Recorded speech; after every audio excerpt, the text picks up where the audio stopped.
ces gens-là produisent en permanence de la théorie du complot, et pour vous donner une idée de ce que ça représente, Égalité-Réconciliation, qui est de loin le premier site d'extrême droite en langue française, et le premier site complotiste aussi français, c'est aussi le premier blog politique français, le plus consulté.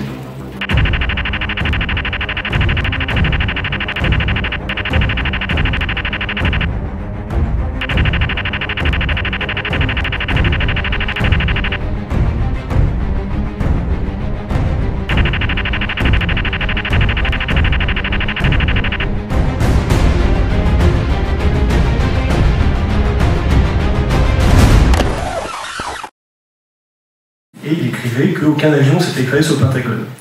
Et puis un livre, une contre-enquête avait été réalisée, alors qui elle s'est écoulée à beaucoup moins d'exemplaires, mais de 2 journalistes professionnels, ce que n'était pas Thierry Meyssan. Thierry Meyssan n'a pas enquêté, par exemple, sur 11 septembre, il n'a pas mis un pied aux États-Unis pour faire son enquête sur 11 septembre. Et donc ce second livre qui débunkait, qui démontait la thèse complotiste de Thierry Meyssan, a été diffusé beaucoup moins, mais moi je l'ai lu à l'époque, et on avait gardé l'idée que le discours conspirationniste fonctionnait dans sa méthode, dans ses ressorts argumentatifs, rhétoriques, comme le discours négationniste, avec lequel j'étais par ailleurs assez familier. Et donc j'ai fait à l'époque le site que j'aurais voulu lire comme internaute. J'ai pas plus d'ambition que ça. Et puis j'ai continué. Et depuis le début de cette année, je fais ça maintenant à temps plein parce que j'ai réussi à avoir le soutien de la Fondation pour la mémoire de la Shoah, en l'occurrence, qui s'inquiète énormément de la montée du conspirationnisme. Et parce que aussi, en janvier 2015, très clairement après les attentats contre Charlie Hebdo et l'Hypercacher, il y a eu une prise de conscience très nette dans les médias, dans l'opinion publique en général, et même au plus haut niveau de l'État, sur le problème que constituait le conspirationnisme. Moi, je suis journaliste, j'ai toujours travaillé sur Internet, et en fait, moi, quand je suis devenu journaliste, c'était plus pour ressembler à Bob Woodward et à révéler des trucs un peu comme le Watergate. Moi, j'étais pas exactement, je me destinais pas à travailler sur des faux complots. J'ai d'ailleurs très longtemps travaillé sur un vrai complot, celui de la CIA pour destituer le gouvernement de Salvador Allende au Chili en 1973. Et il se trouve que mon travail et ma perception du monde dans lequel on vit m'a fait comprendre qu'aujourd'hui, les vrais complots existaient toujours et qu'il faudrait les dénoncer, les combattre, mais qu'il y avait aussi une nouvelle arme sur Internet, les faux complots et les fausses informations. En tapant un certain nombre de mots-clés, on se rend compte de l'immense influence de tout un tas de contenus qui racontent des mensonges et qui vont toucher de manière très importante les indécis. Des choses absolument dingues sur Barack Obama, sur Hillary Clinton, comme ayant été à l'origine de la création du groupe Daesh. Alain Soral, sur Égalité-Réconciliation, il vous vend aussi du vin, des choses pour des produits de survivalisme. Des stages de survie, ça coûte que 3 000 €. Vous pouvez vous faire tabasser par des nazis pendant une semaine. C'est génial. C'est quelqu'un, Alain Soral, qui se déclare lui-même, et à plusieurs reprises, comme national-socialiste. Qu'est-ce que ça veut dire en France en 2013, parce que c'est là qu'il a commencé à le dire, que quelqu'un qui se revendique du national-socialisme. C'est du nazisme sans le nazisme, si vous voulez. C'est du nazisme, et je m'adresse aux étudiants de l'IEP en particulier, du nazisme sans le monopole de la violence légitime. Vous voyez, c'est du nazisme sans l'État qui va avec. La police, l'armée, la SS.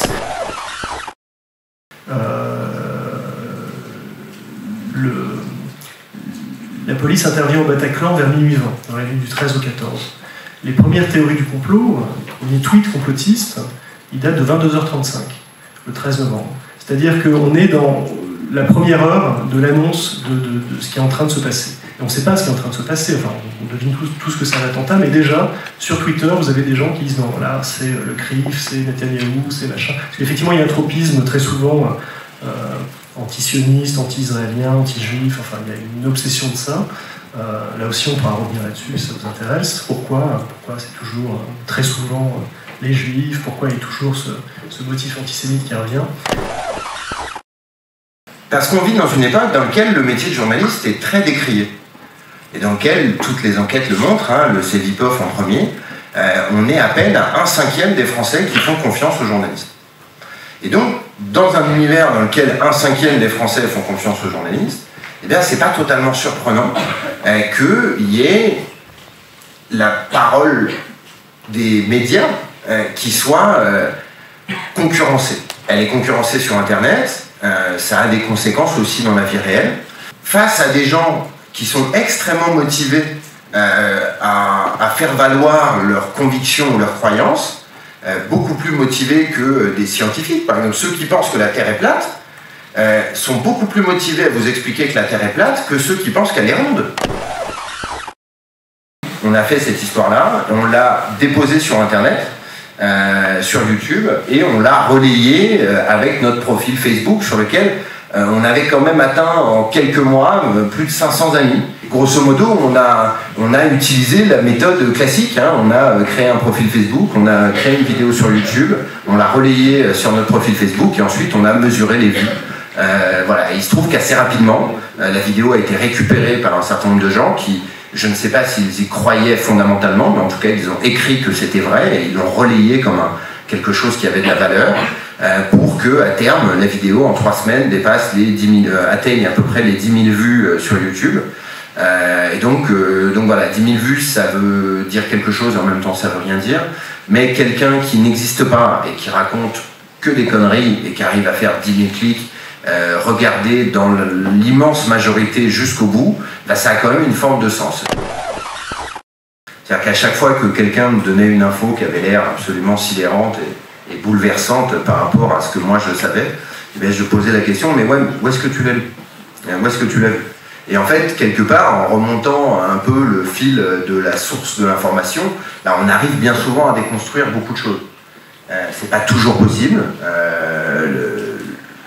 Les menteurs sur Internet sont devenus très très habiles à construire leurs mensonges et à faire croire qu'ils ont les arguments et la force de la vérité.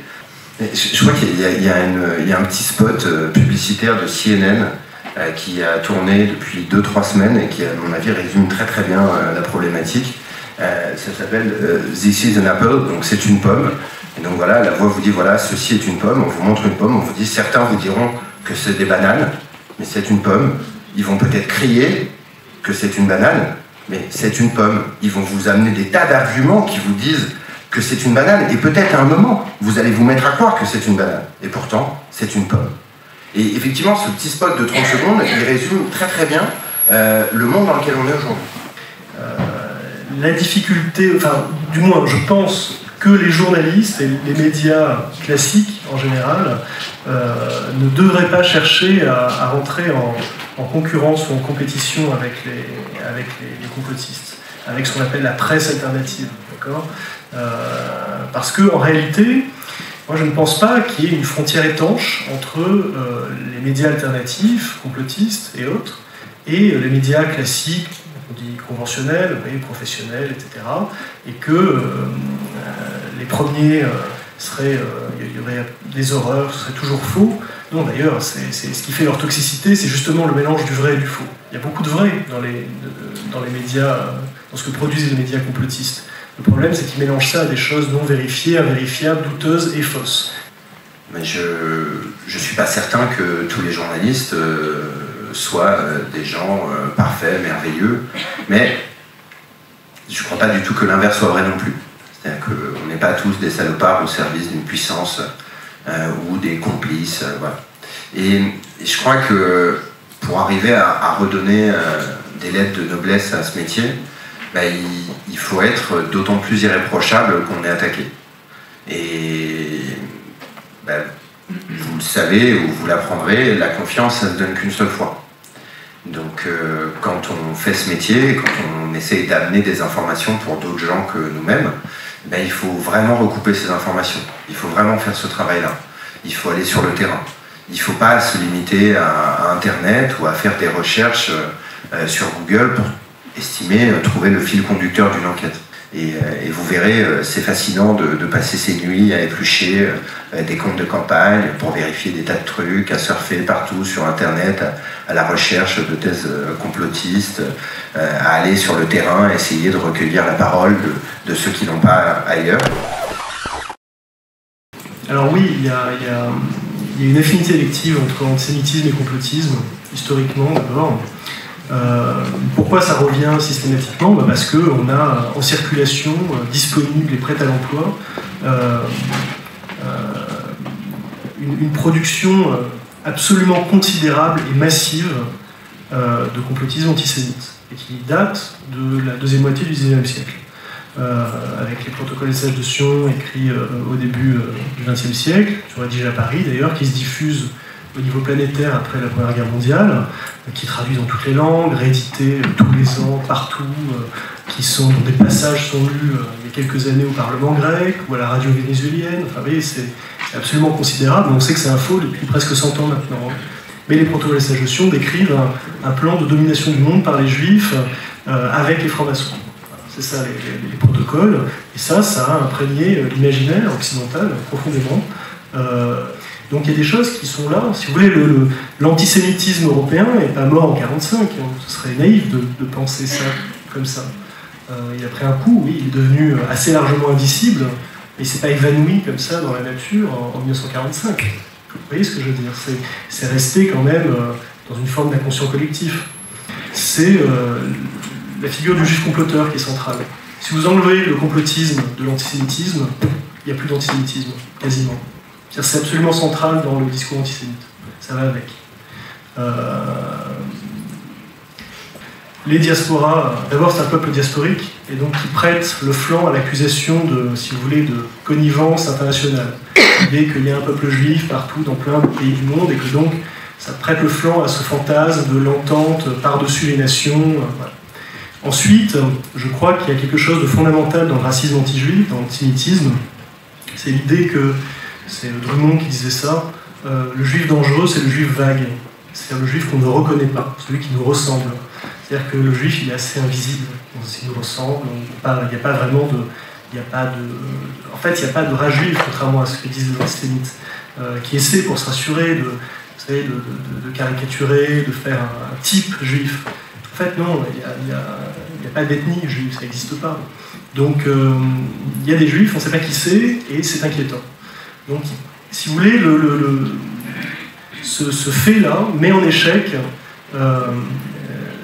cette transparence, ce besoin de transparence qui fait que finalement on ne sait pas qui est juif, donc on ne sait pas qui complote.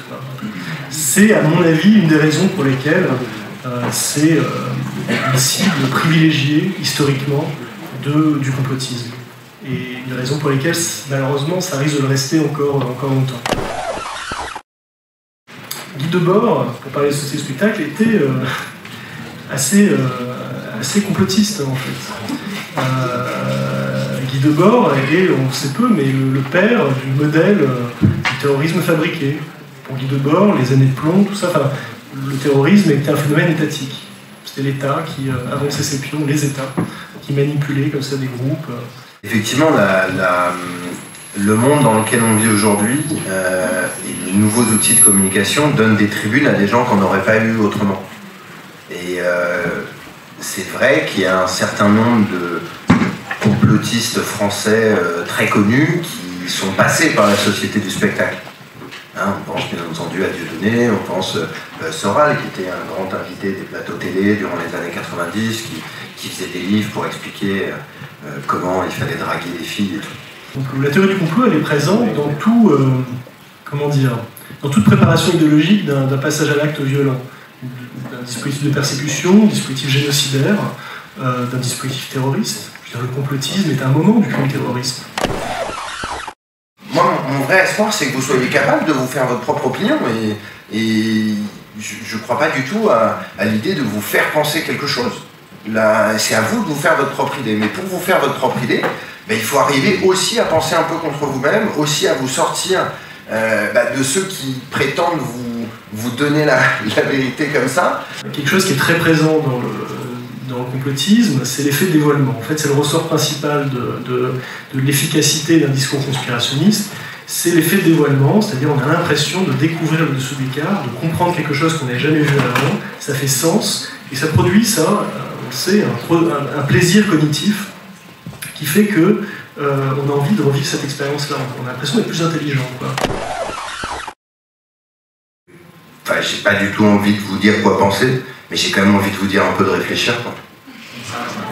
Pose une question. Non, mais je comprends que tu poses une question, mais je sens quand même que y compris dans un univers intellectuel et tout, il y a quand même une... Enfin, pourquoi on nous parle de... Je sais pas si vous adhérez à ces idées, et si c'est le cas, vous avez bien le droit. Mais je suis un peu surpris. Voilà. Il faut toujours garder à l'esprit aussi qu'il n'y a pas d'exemple de vrais complots, de vraies manipulations qui a été mis à jour par des théoriciens du complot. J'en ai pas. Vous avez des journalistes qui peuvent parfois virer complotistes, mais les grandes manipulations de l'histoire, qui sont documentées, qui sont avérées, ce sont des historiens ou des journalistes, et souvent des journalistes d'ailleurs, qui les ont mis à jour de manière professionnelle, enfin voilà. Mais encore une fois, toute la perversité, toute la toxicité de ces contenus-là, c'est que quand vous lisez un article du Réseau Voltaire, les 90%, c'est vrai, hein, 90%, ça pose pas de problème, c'est factuellement vrai. Et c'est les 10% restants qui donnent une coloration tout à fait différente à l'ensemble, et qui, là, est une forme de falsification. Et c'est en ça que c'est dangereux. Si vous voulez empoisonner un ennemi, vous ne lui donnez pas un seau d'acide sulfurique fumant. Vous lui servez un bon vin, vous mettez un peu de cyanure dedans, et puis... donc, le mélange du vrai et du faux, du vrai et de l'invérifiable, c'est ça qui rend les choses aussi compliquées à démonter. Et d'ailleurs, quand on a récupéré les ordinateurs et la bibliothèque d'Oussama Ben Laden, on a pu constater que c'était assez marrant, c'est-à-dire qu'il y avait à peu près autant de livres qui expliquaient que le 11 septembre c'était pas lui, que de livres qui expliquaient que le 11 septembre c'était lui.